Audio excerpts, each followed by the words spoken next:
So hello and welcome back to Climbing on Mount Sophia. Um, Very excited to finally get started on my commentary series on After Socrates, the new series that John Vervaeke has done. Um, I will start off by saying that when John quotes Soren Kierkegaard as saying that he follows Jesus, but Socrates was his teacher, I would say for myself that I follow Jesus and John Vervaeke is my teacher.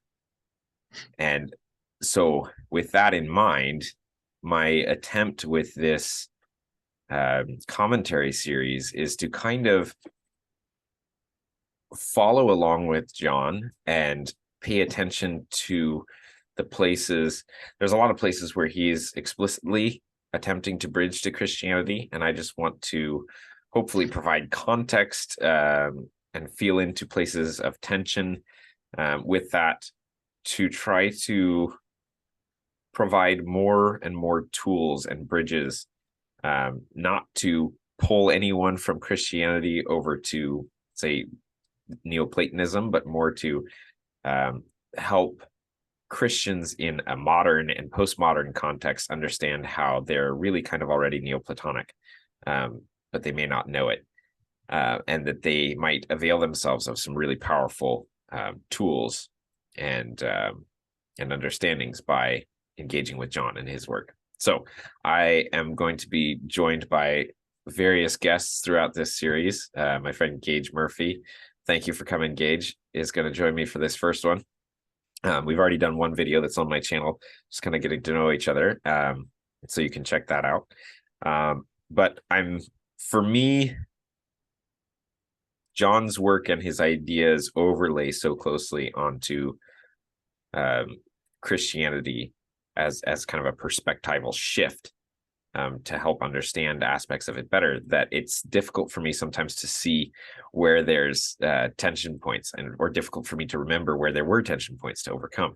And so what I'm hoping is that Gage in this conversation, and then also anyone who watches this video in the comment section, if you can be so kind as to help point out to me where there are tension points that come up for any of you, and explicate them a little bit so I can lean into those and maybe hopefully talk about them. That would be deeply appreciated.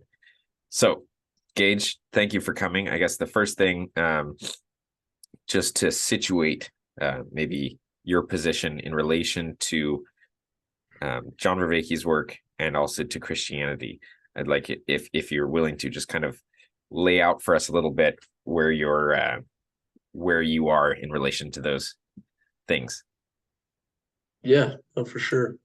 First off, I'm sure John would be very complimented by your comparing him with Socrates so directly like that. So, um, I first encountered John's work when he went on Jordan Peterson's channel in, I think it was summer of 2021. Um, and I was just very interested by his ideas. At that point, I was kind of regularly listening to in the car Jordan Peterson's, whatever his latest video that came out was. And I found a lot of interesting people through him because of kind of his networks and stuff like that. And so, I was especially intrigued by John. And so I went and watched his 50-part series, and was just overwhelmed. He was saying things in there that I didn't have all the context for, or had never been able to articulate before, but from which I always, in some sense, intuited. Mm-hmm. Um, Mm-hmm. Especially in terms of kind of the first half being about um, kind of where we came from, which is kind of a special interest of mine and has been a huge part of my story in terms of trying to reconcile um, the way those the way the ancients thought, so to speak, and feeling like that accessing that is key Oh, towards. hold on one second. Sorry. Yeah, no, you're good. Yeah. Hey, sorry. Is this your bag? Yeah. Oh, do you need the room? No, I'm good. Okay. Yeah. All right. Sorry.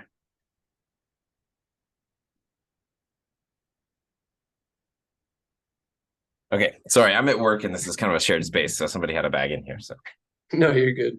yeah. Trying to think, where was I? Yeah, so in terms of seeing that, and then kind of how much he emphasized kind of how are we moving forward. I especially really connected with the end and him talking about the four like prophets of the meaning crisis. And I didn't know much about Corban at all, but I was familiar with Tillich. I'm a massive fan of Tillich. Mhm. Um, I've tried reading Heidegger. I'm not very good at reading him. Um, and I'm also a massive fan of Barfield. Um, one of the things that might be interesting to talk about is this concept of saving the appearances, Mm, um, from which Barfield wrote a book called Saving the Appearances, which obviously mm, comes from the Platonic idea. Um, but one of the things that might be interesting to talk about is how that concept of saving the appearances, what Christianity has to say about that, because I think it has mm, quite a lot to say about it. mhm, And in some sense, I think is the core of the Christian message is saving the mhm. appearances. And Yeah, Barfield yeah. has a famous line at the end of his book, Saving the Appearances, that says, "In order to save," it's something like this: "In order to save souls, we must first save the appearances." Mm, And this is something that was especially interesting to me because I've always felt like growing up in Protestant Christianity and kind of the emphasis on, hoping, getting the world saved and evangelizing and all these types of things that like there's just something was backwards, something was wrong. Um, it was clear to me that we'd so far lost the religious vision mm, and truly been able to comprehend religious ideas and notions of God to begin with. yeah. And I really connected with that idea that we have to, unless the appearances are saved, we can't even start to begin to talk about religious ideas or notions of God. Because what ends up happening is if you don't save the appearances, then religion and theistic ideas either become fundamentalism or they become this like liberal, pluralistic kind of vision.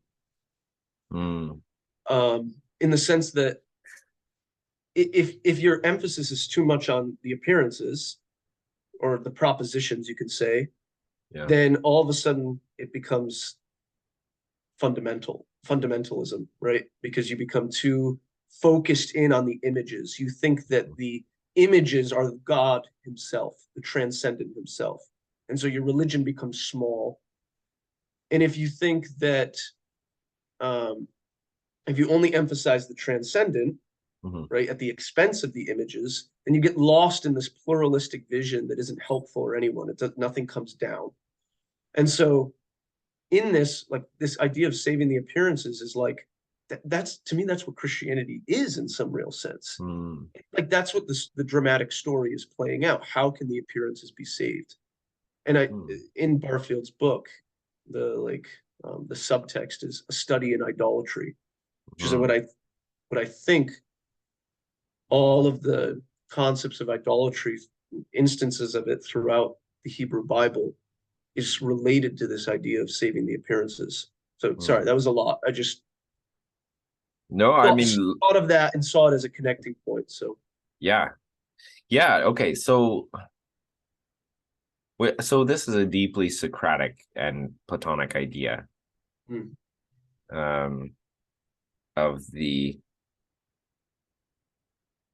eidos and the appearances, right? That our daily life is kind of made up of engaging with the appearances of things, but there's a deeper layer of what the real pattern of the thing really is, and that ultimately you get some kind of transcendence behind all of those things, the one and the many, and that you know that Christianity, like one of the deep emphasis of Christianity is, say, you could see it through, let's say, the resurrection of the body.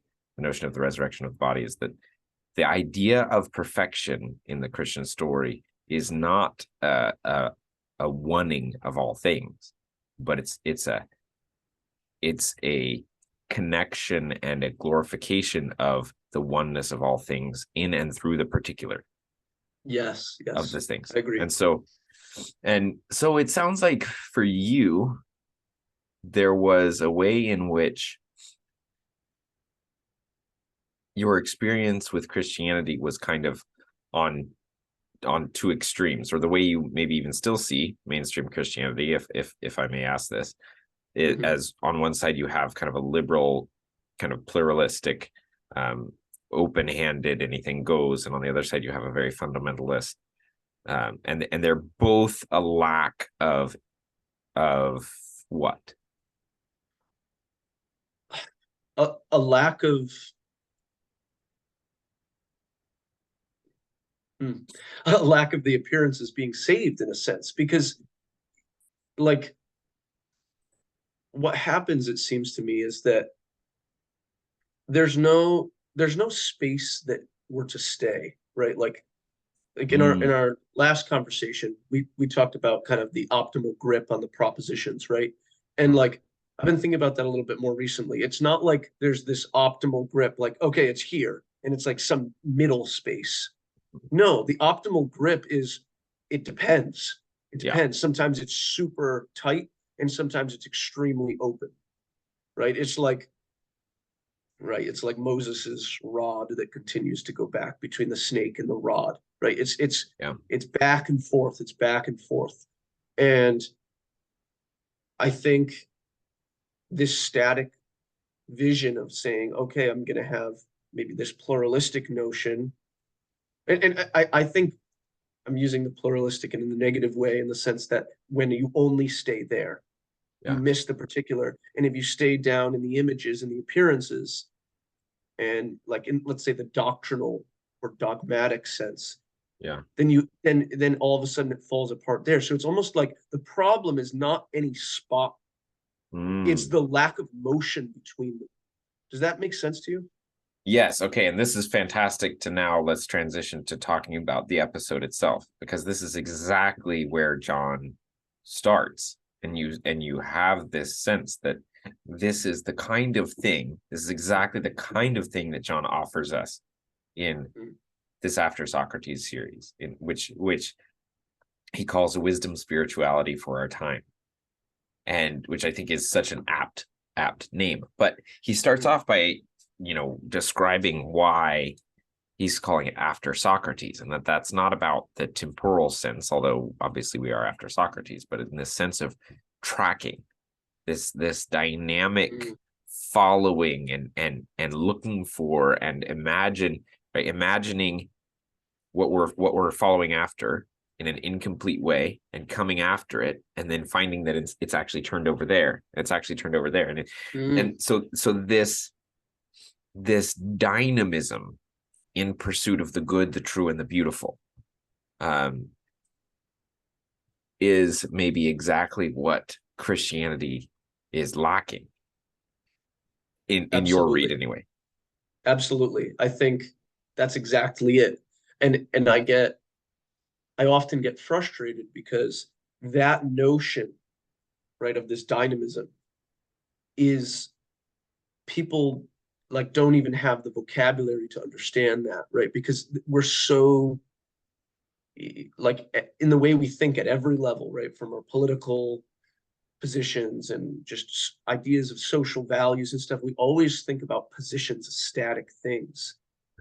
And so like when we Or have beliefs as static things, like to believe yes, as something is to beliefs, be static about it.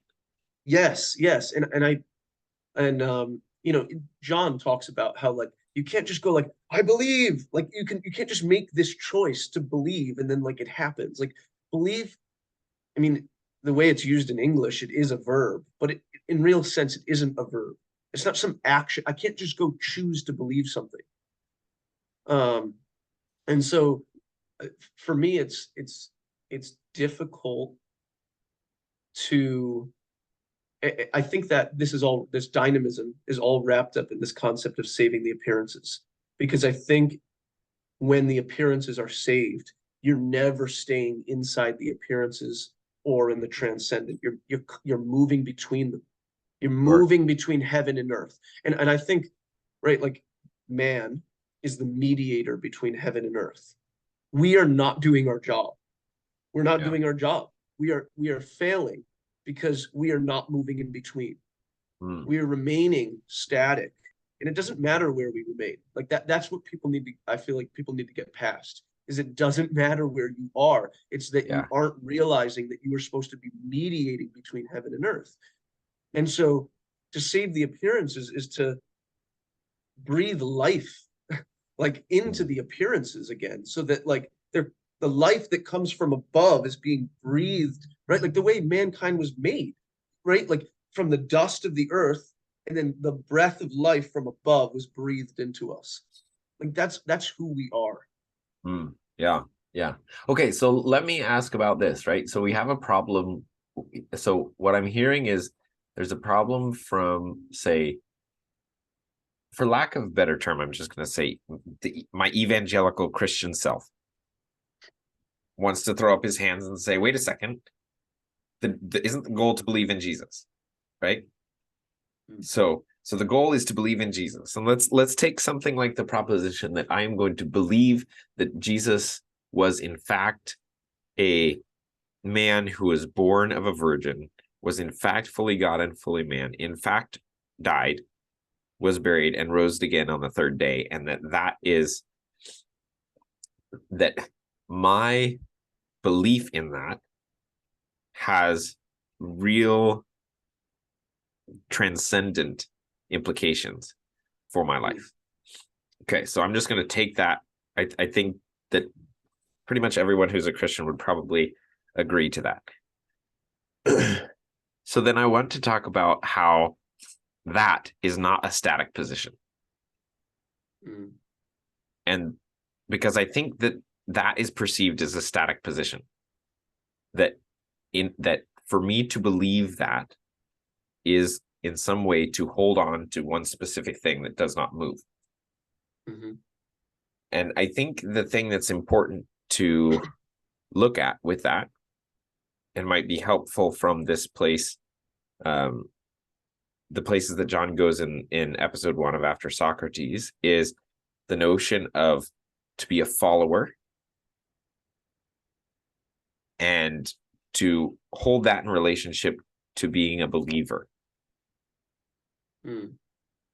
Mm. So first of all, I'd like to explore the question of belief and then bring in this notion of following and try to see how they come together. So when we talk about belief, so let's say that in kind of a standard Sunday school definition at an evangelical church, the notion of belief here is to assent to that set of propositions. Yes, I think this is a historical thing that actually happened, and that's it. So what might belief be beyond that? Well, I think one of the things that John is so good at activating through his knowledge of cognitive science, his knowledge of Neoplatonism, is to start at something smaller, like for example, like the belief that the objects that are in front of me, like this tissue box, that the tissue box is really what I'm perceiving it to be. Hmm.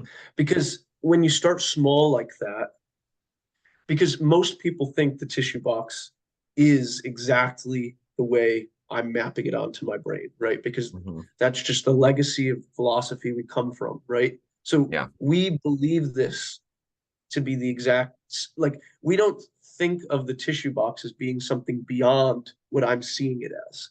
Mm. I'm going to connect back to this because Sure, sure. I think this is the same problem with the propositions in Christ. It's like I can sit here and say that I believe all those things you said, right? The evangelical propositions, let's say, necessary for salvation, right? And I do believe all those things. I Mm-hmm. do. And I feel comfortable believing them even at the like evangelical level. Mm-hmm. Mm-hmm. Yeah, like And I haven't gotten rid of that. I still believe that. no, no. Yeah. And Yeah. like I think that's a stumbling block. And I think that's Yeah. what we're trying to unpack right now. People don't Yes. Yes. understand that. And You don't it's the have to same do away way. with that.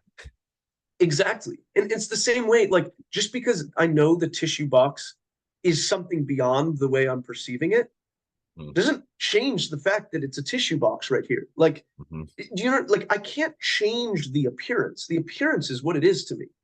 So Yeah. this what happened, right? Like the truths of the gospel that happened don't change just because there's something maybe more transcendent beyond them. Mm-hmm. Mm-hmm. Um, and It's just that if you, and maybe the thing to say is that it's the, if that's where you stop, yes, you have indeed created an idol. 100%. Like, and it's, so it's not as if there's anything wrong with the notion of it, and that might be important. But if that's where you stop, and that is a thing that you have to prove in some way, right? Or that your identity as a person is fundamentally stuck on that level of that thing, then you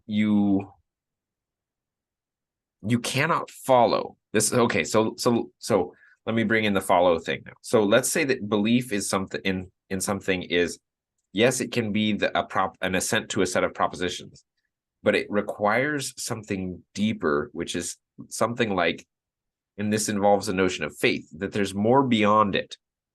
Yes. And if you have that notion that, yes, I believe this set of propositions, but they're because my belief in it forces me to question it such that it opens up to me, right? Because belief, like, there's this way in which I was thinking about this the other day, that like belief and doubt are in kind of an opponent processing relationship. Yes. Right? Because if I just have belief, I get stuck and reified, right? I get stuck in this static place like we were talking about. But if I just have doubt, then I'm just like, everything falls apart. I don't have anything to believe in. But if I have belief in something and I have doubt with it, what can come out of it is an ever unfolding display of what this thing actually is. And, the notion that to believe the proposition is enough is to do away with all of the injunctions from like pretty much all of the Bible, which are to follow and move upward, to move in a direction of becoming more fully human, of sanctification, of all these kinds of, there's all kinds of different words to talk about it. But and this is something that, John brings in a little bit later too, is the follower of the way. To be a follower of the way predates the notion of to be a Christian as what it means to participate in Christ. Yes. And I wonder, I worry that the popular evangelical notion of salvation is one of the fundamental stumbling blocks to getting to this point, because salvation is seen as an event in time, Yes, right? yes, When the conditions of belief are met, then I am saved. Before I was not, and now that I am. In that yes. instance in time. And that is the center of evangelical Christianity. Yep. At least in the kind that I was exposed to. Yep. And so when and that's a like, I'm empathizing here. That's a massive thing, right? Like that's the centerpiece of the whole idea.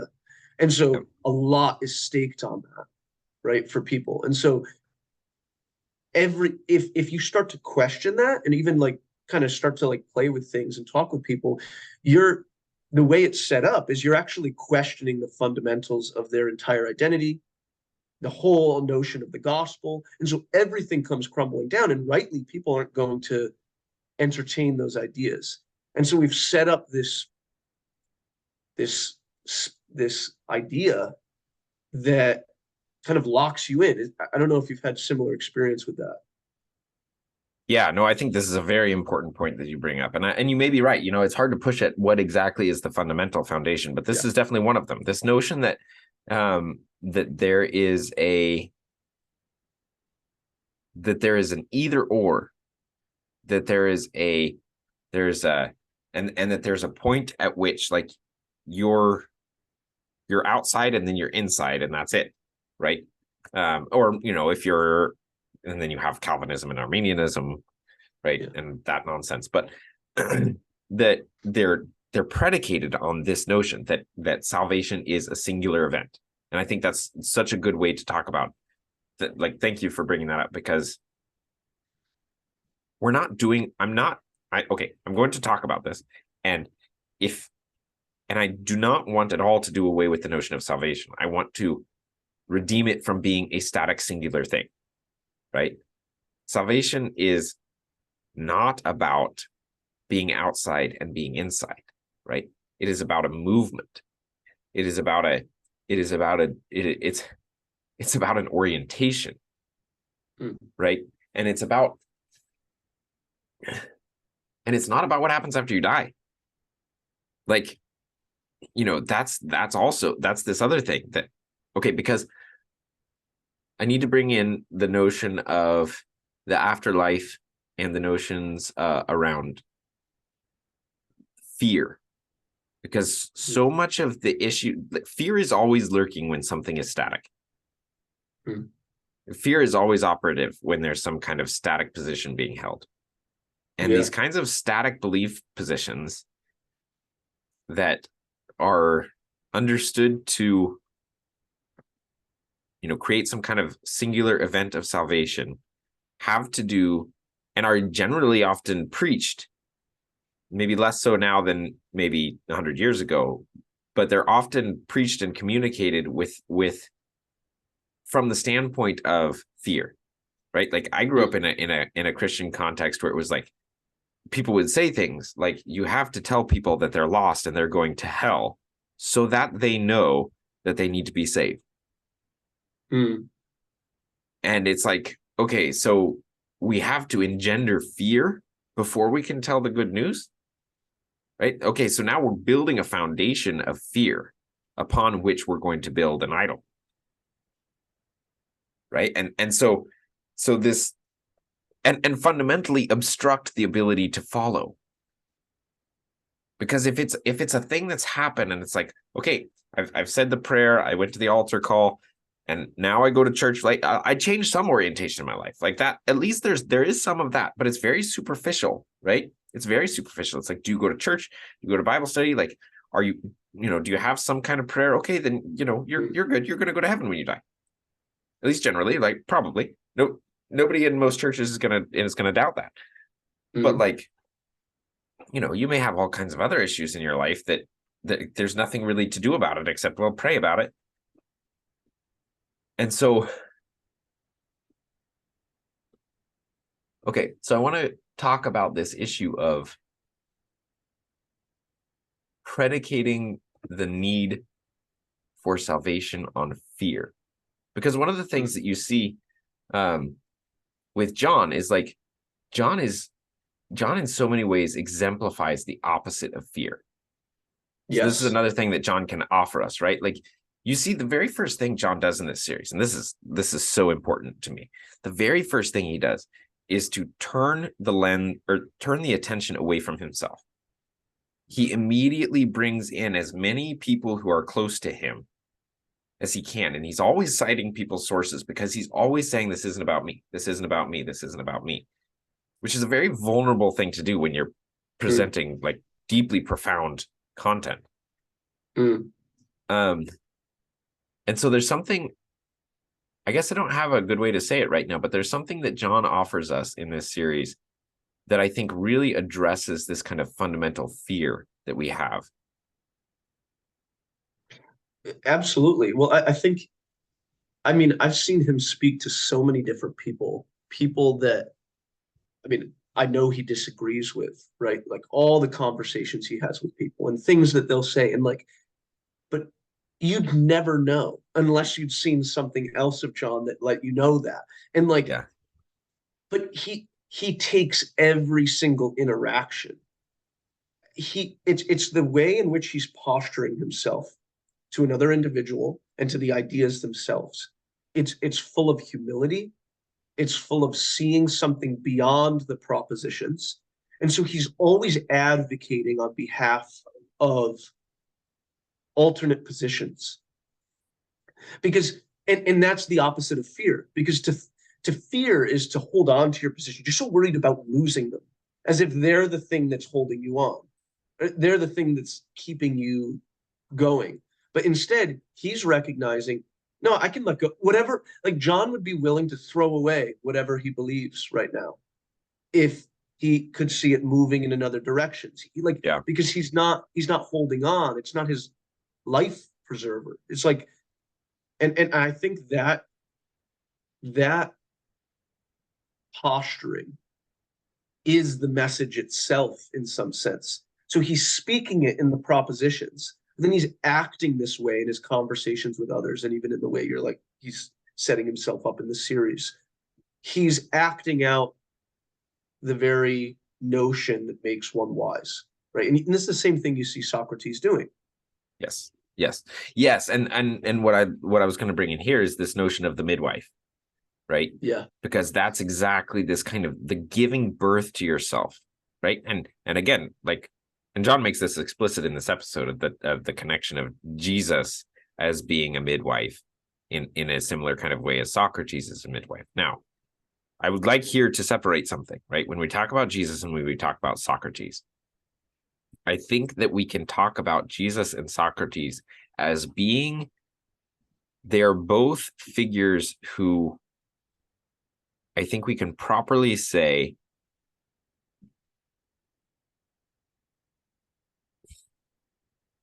play on both sides of the particular and the transcendent.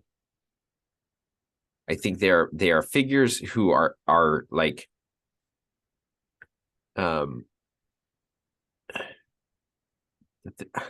guide is a word, like ferryman. Sage is an obvious one. But they're figures who, when we engage with them, they draw us into the transcendent. They draw us out of the particular and into the transcendent. They're like a portal in a sense. Now, the thing that's particular about Jesus, and I think this is, something that I actually think is probably true, is that Jesus came from the other side into, yes. Jesus originates in the other side and comes down as God and becomes a man. But the man Jesus plays a role, and in his teachings plays this role of the mediator between these two sides. And he does so in a specific context, in a specific language frame of Jewish Christianity, right? This, when you use that frame, that's your, portal across that point. But because of the fact that Jesus came down from the other side, died and rose again and went back, the claim of Christianity is that access point is open now to all. Yes. And because Jesus is and because that's an eternal act, it stretches both forward and backwards in time. Right? So even the fact that Socrates is temporally prior to Christ does not mean that he did not, in fact, have the opportunity to access the transcendent because of Christ's work, right? Now, this is an explicitly Christian argument that I'm making that John may not agree with. I don't know. I don't think he probably would, but that's fine, because it doesn't matter. Because the point I'm trying to make is that Socrates offers us a different angle to understand means and ways and perspectives that can help us to move towards the transcendent, to transcend ourselves and become more than we could be, that in no way is competitive with Christ, and the teachings of Jesus and the teachings of the church, but is in fact a whole nother way of understanding it that superimposes itself, but it's toward the same place. I'm really glad you said that. That was really good. I think, yeah, that was really good. I think it because I think we're both we're thinking about in the way in which people maybe coming from more of a traditional evangelical background might interact with John's series, right? And so we're Yeah. keeping that in mind, and in Yes, very much. some sense that's a big part of your channel is trying to mediate that. Yeah. Um, Yeah. and I think it comes down to that idea of like, is all truth God's truth? That type of Yes. concept. And I think this notion that Socrates is in competition with Christ is a misunderstanding of like it's a misunderstanding of what it means to participate in Christ and what it means to be a Mm. Christian in a Mm. higher sense than beyond the propositions, right? Like this is a sense in which it like Christ is a pattern. Christ is the pattern of the ideal man. Mm. That pattern had a particular insubstantiation, right, in the first century, Mm. but that pattern exists throughout all time and in all Mm. places. And so I I like one might be,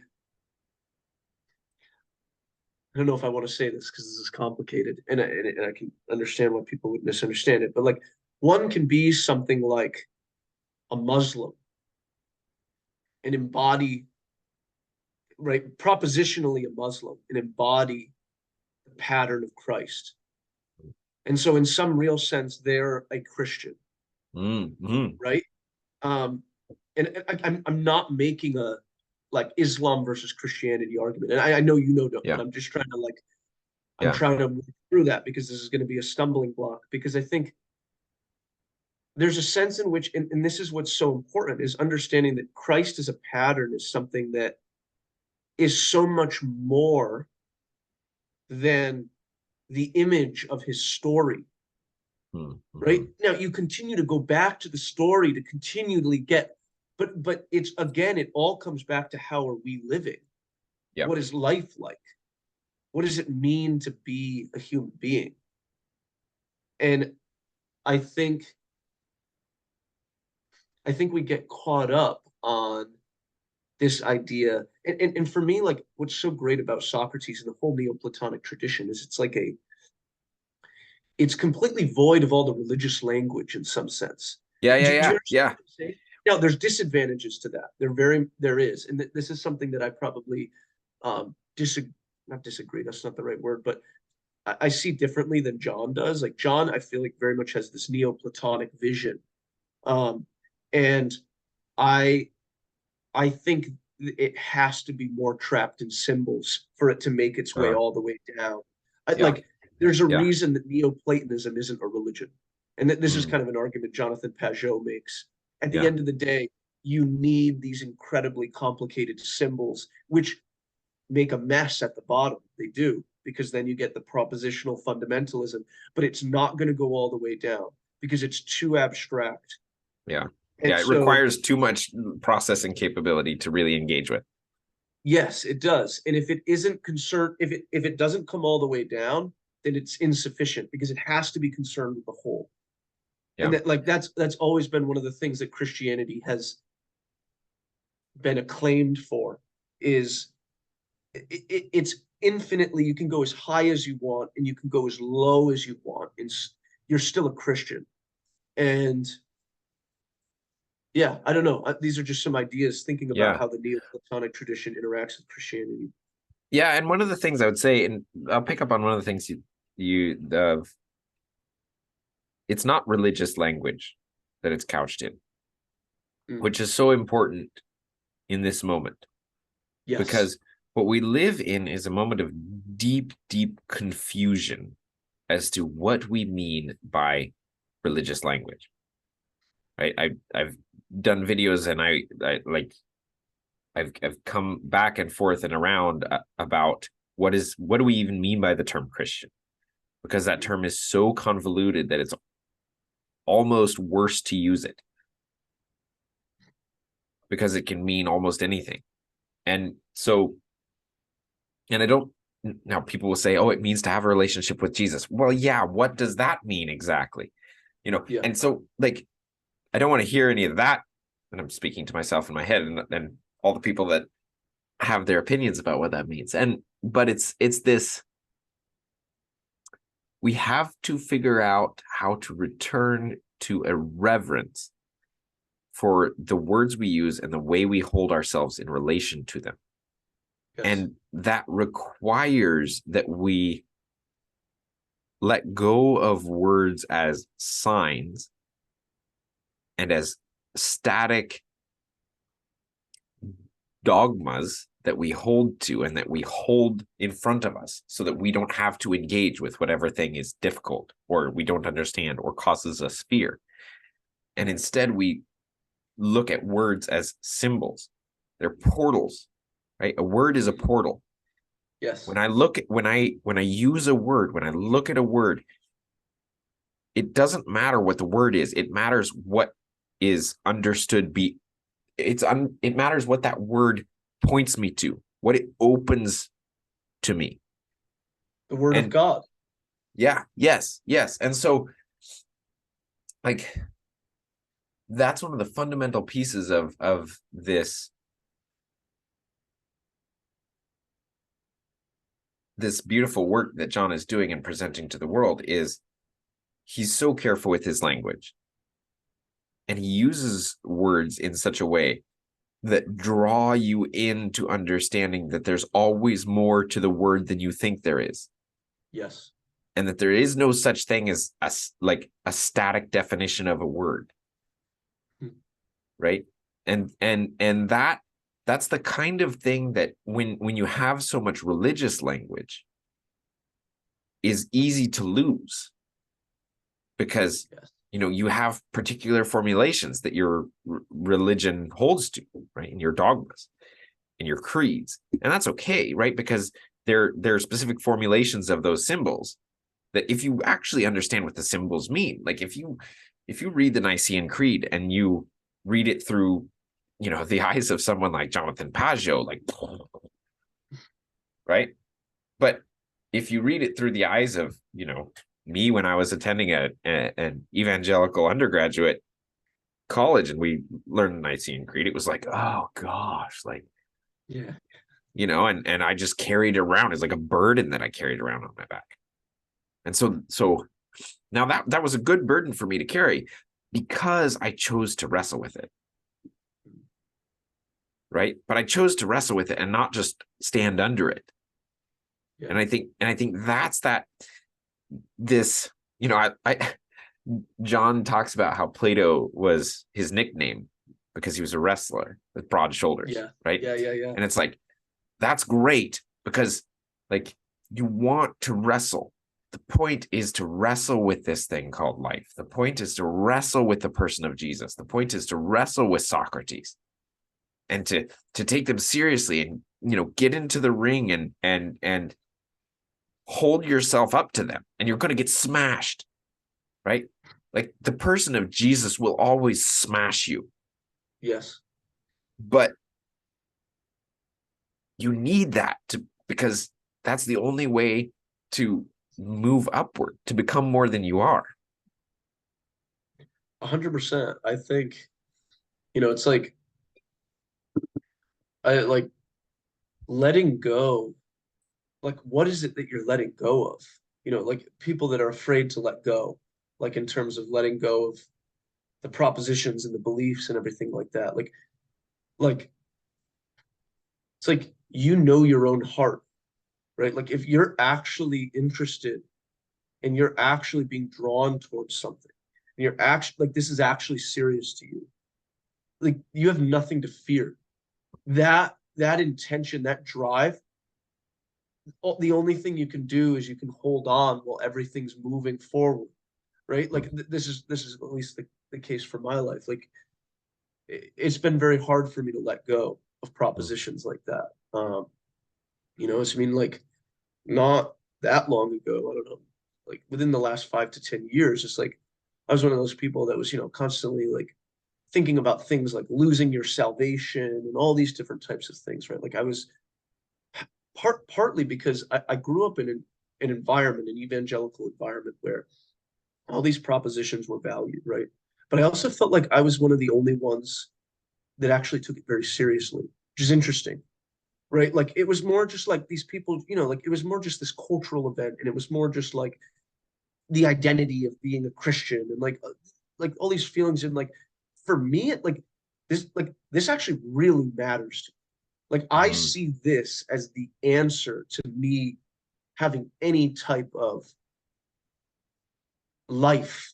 Do you mm. understand what I mean? And so like I Yeah. was super serious about this. And I was super serious when I was still stuck in that low propositional level, Yeah. which is Yeah. so interesting, right? And so I I knew it had the answers.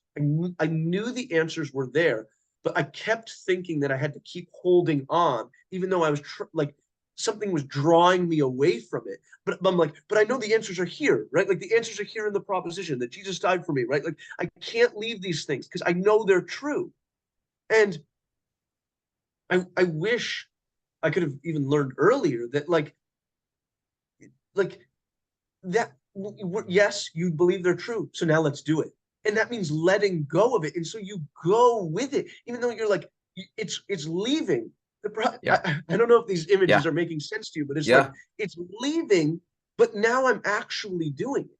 Yeah. I'm Yeah. leaving the comfort of home and I'm going out into the unfamiliar, right? It's like Yes. God descending, Abraham leaving Ur of the Yes. Chaldeans. It's like I'm now actually doing the propositions that I so tightly held. And Yeah. like that's where the joy is coming from, not Yes. from believing these things. I was so afraid when I believed these things at that low propositional level. I was just so afraid of life because Yeah. they were the thing giving me life. Holding Yes. on to them kept me saved.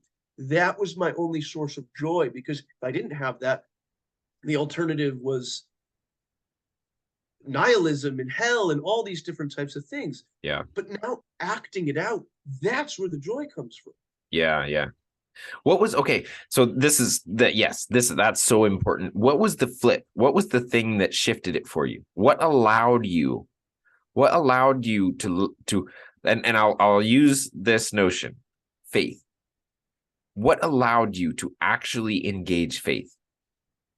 Because that's the thing, right? If you get faith, then you can let the propositions go and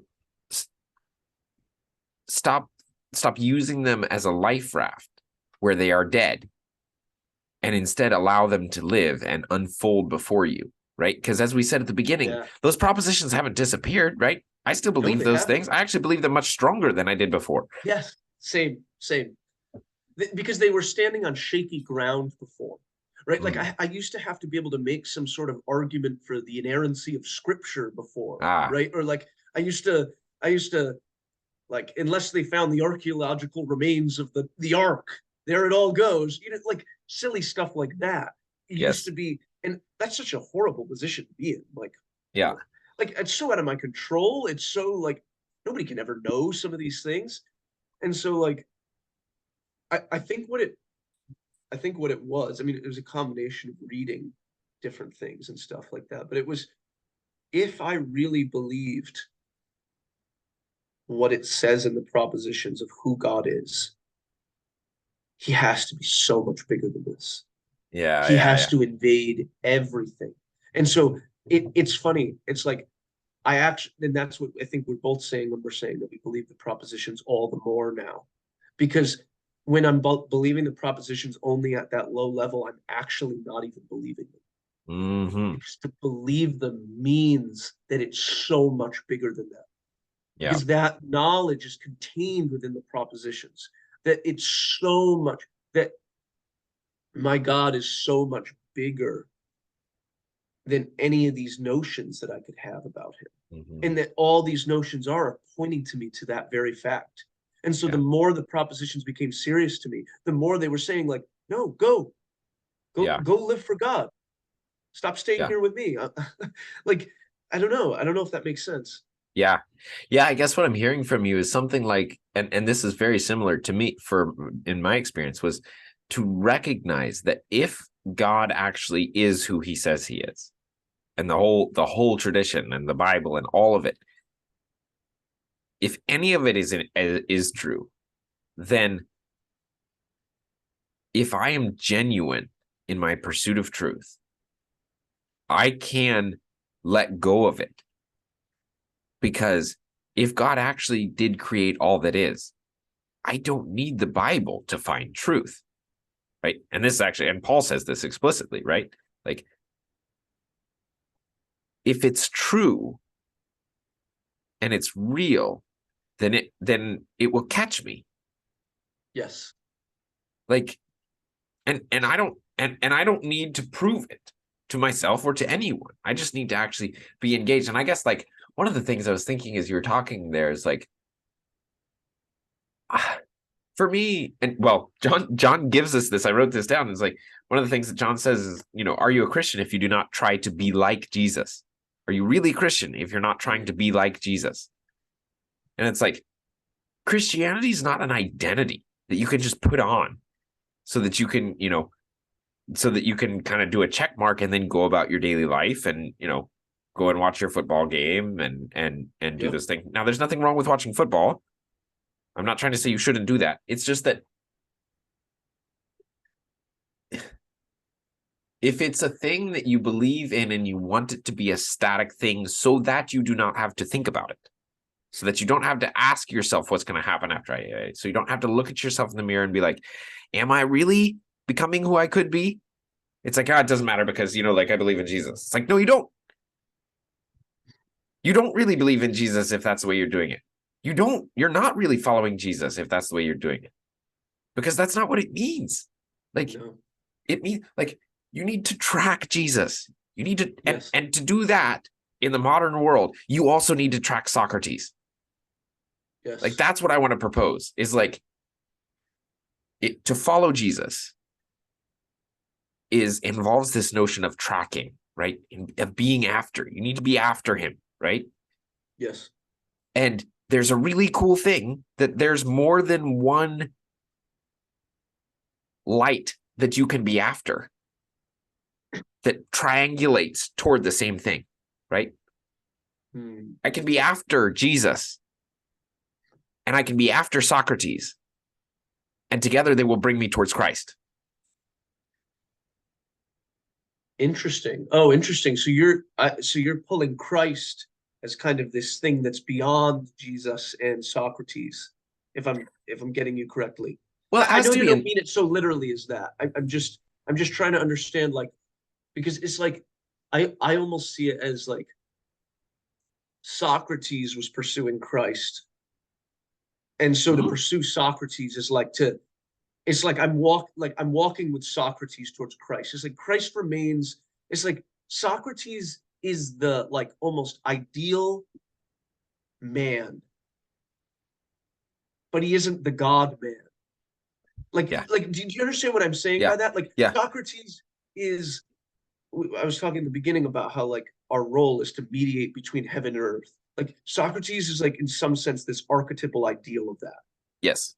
But then there's From Christ.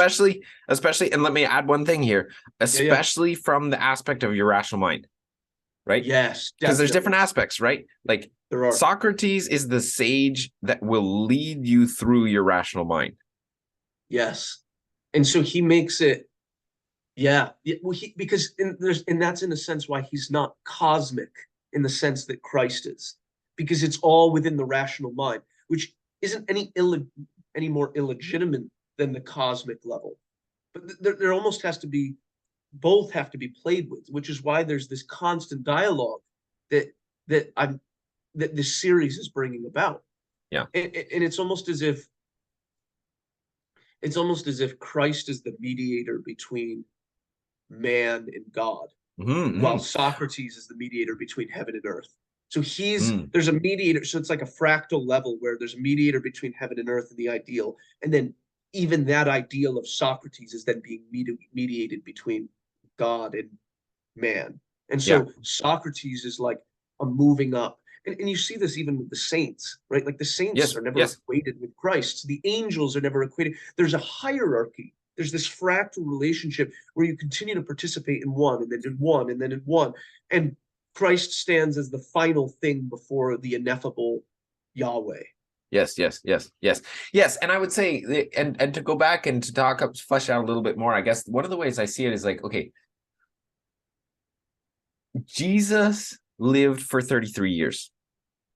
Mhm. That narrative, like, so, Jesus is this crazy figure because he's Jesus Christ, right? He's the coming into narrative and temporal space of the ultimate pattern. And so what I'm going to do next is not to say anything about the actual ontological status of Jesus Christ and that happening. Sure. Yes. But in order for me to move toward it from the particular, I want to separate them and say that the narrative of Jesus was finite because he lived for 33 years. And then he Sure. I mean, I've talked to Jesus a lot of times, but not in the way that I'm talking to you. Right. And not in, right. And so there's what we can learn from Jesus's teachings, what we know of Jesus, the man. Right. And but we need more context. That's why we're here. Yes. Otherwise that would be all there was, right? Yes. We're all here. We're all coming from different angles. So we need more people to follow, right? Yes, Like I agree. Paul says, I follow agree. me as I follow Christ, right? And that's one of the ways to think about Socrates. It's like Socrates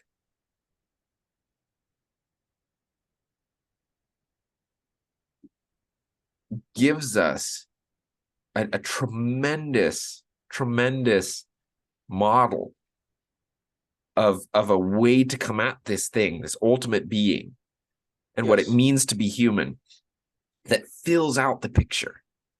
Because this is all Yes. about a filling out of the picture, right? And so does Buddha, right? Like we can bring Buddha in as like this is kind of another being who's kind of on this like this level of crossing back and forth, you might say.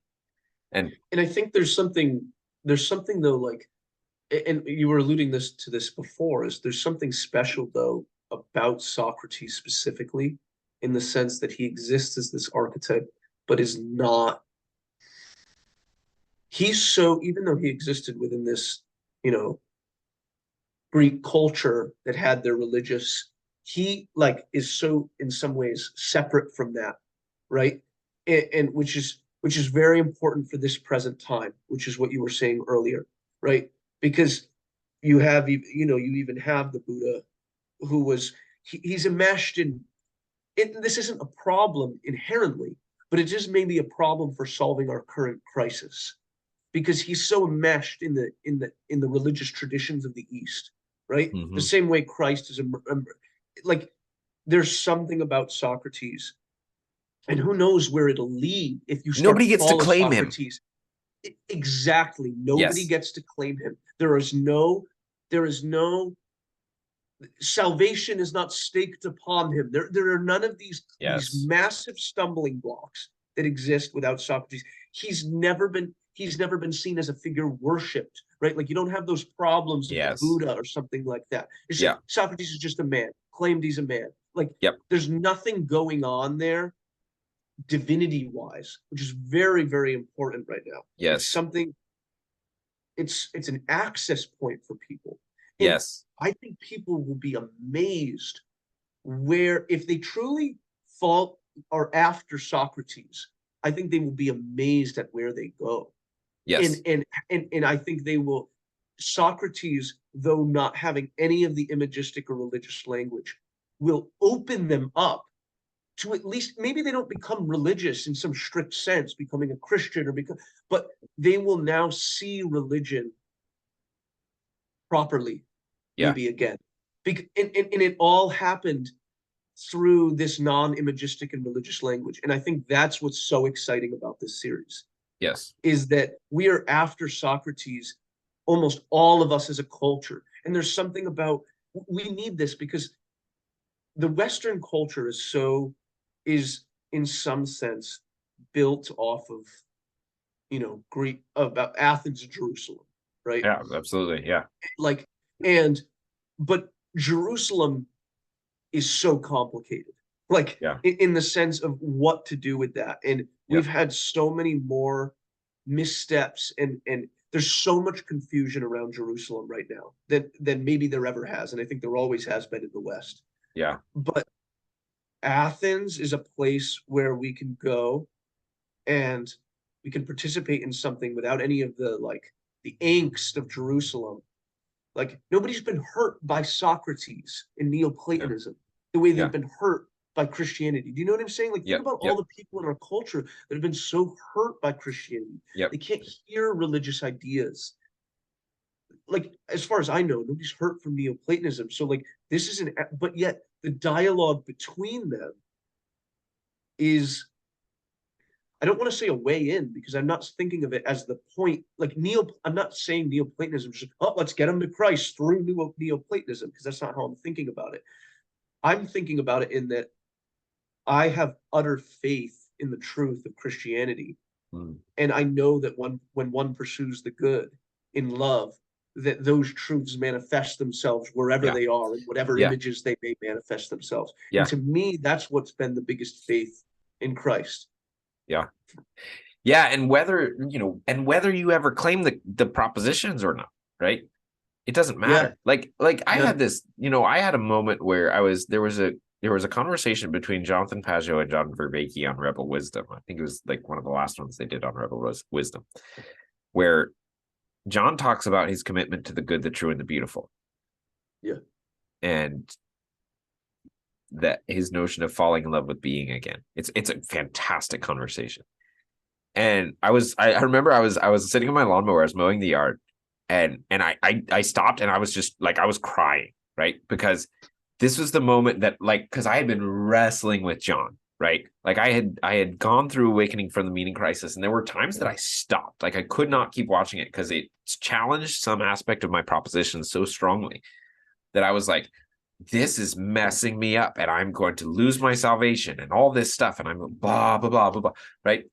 And there was something about the way he said it, and like there was this recognition that I had of like, okay, if someone were to tell me that,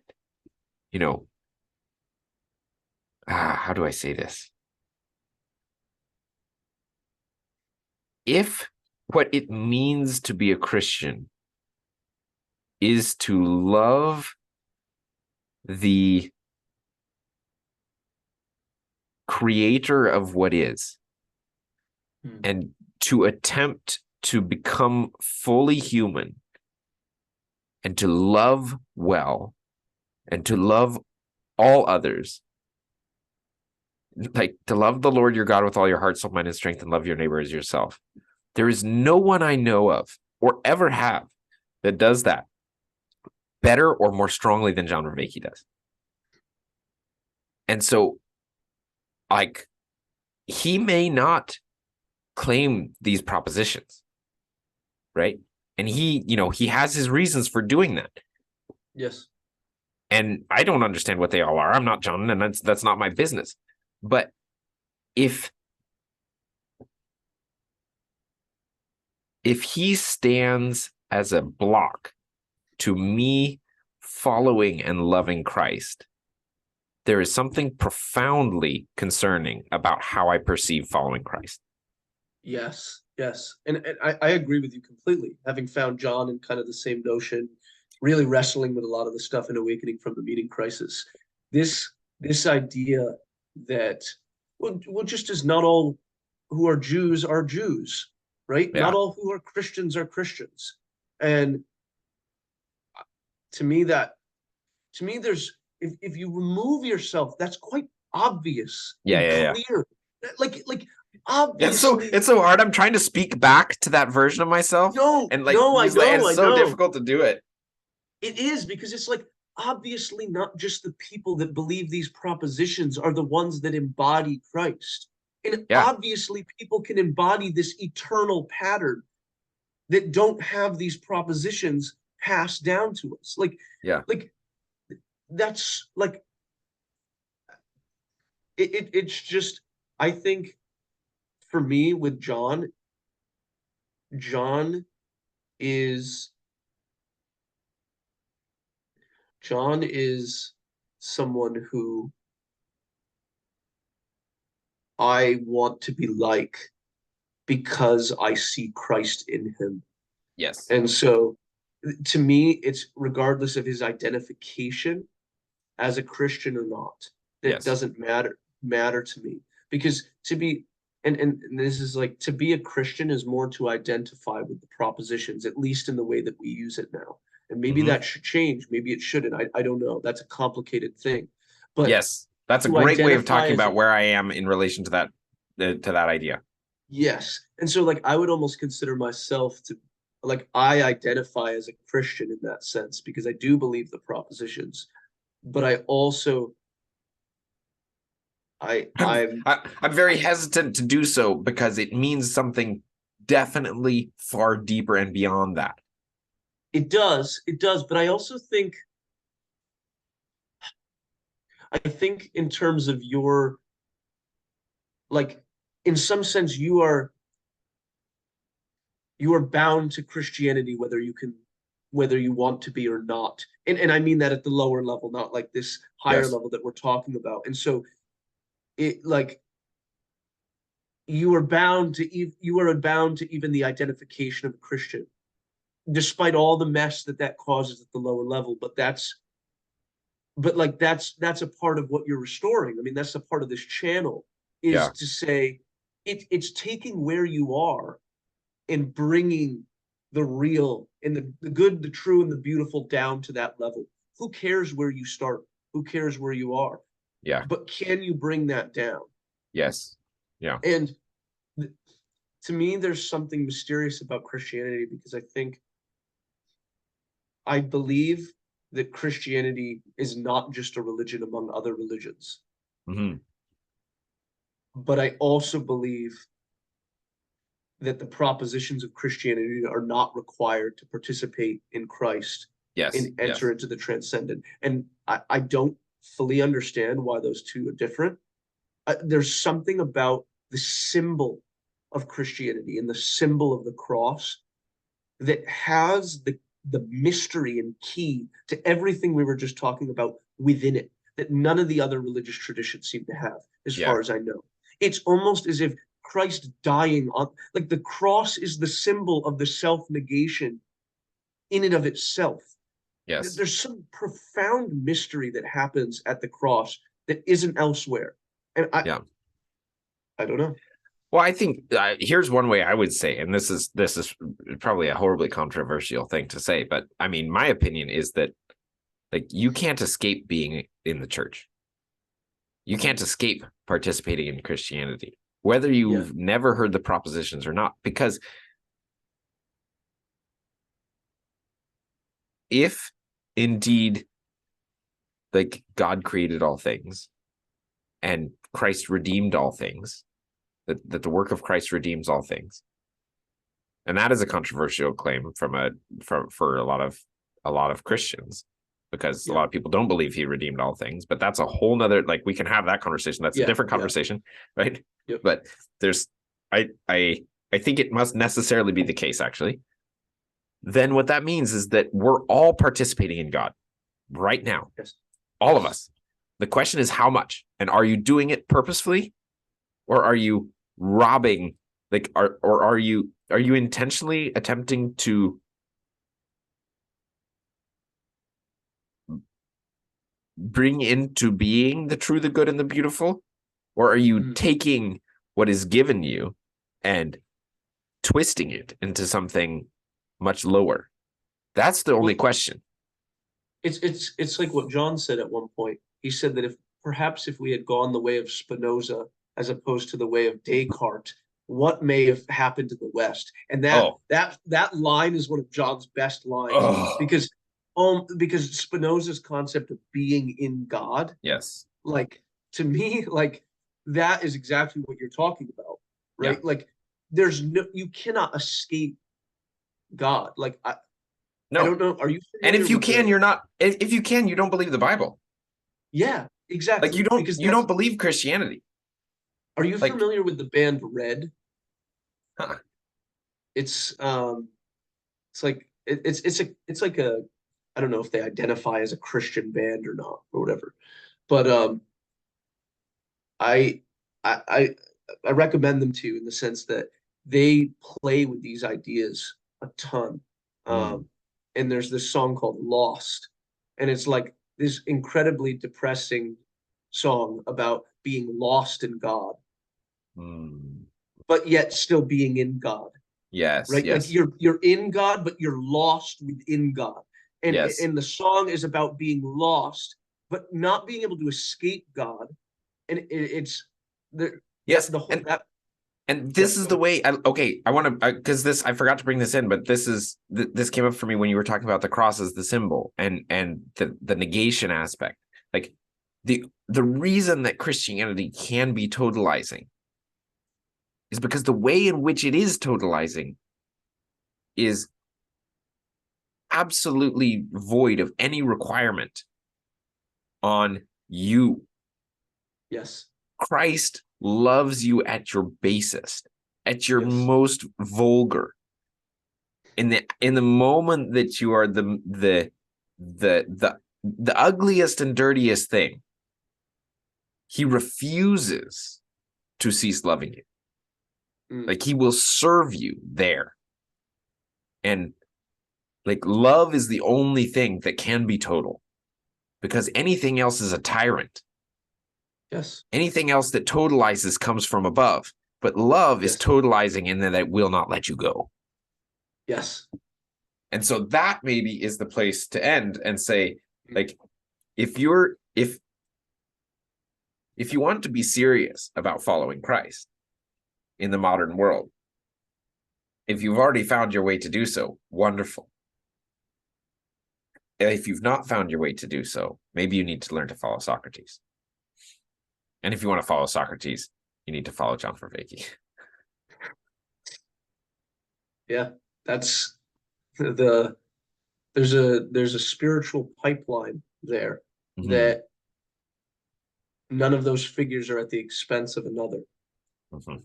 And if you let go and see that if you look for the commonalities in the projects, like every time I listen to John Vervaeke, I'm constantly saying like, oh, like I'm always connecting it to scripture, and Yeah, yeah, yeah.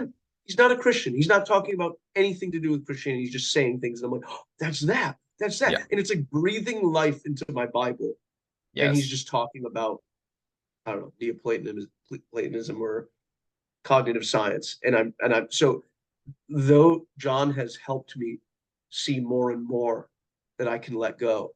Yes. Yes. Yeah. One of the things I would like to do at some point, and hopefully I will if I get time, would be to go through after Socrates maybe and like just put scripture references at timestamps. Just, I mean, because you could, I mean, all Yep, it's crazy. right, Gage, thank you. Anything Thank you. else that you wanted to add that we didn't cover? I mean, obviously, there's so much more that we could talk about, even just from this one No, I episode, don't but think so. I mean, I just think I think I think even just looking beyond even after Socrates, but even looking at this little corner altogether, like is an example of what it's like to let go of propositions and have them move toward like for me this little corner has been that it's been an opportunity to let go and in the midst of wide variety of propositions in this little corner how what unites us is so ineffable that that's why we have to call it this little corner, because we don't even know what to call it, because there's something so transcendent about what we're all pursuing Yes. that completely comes above all the propositions Mhm. that And we can identities. only help but call it this little corner. And so Mhm. that's All right. Thank you, Gage.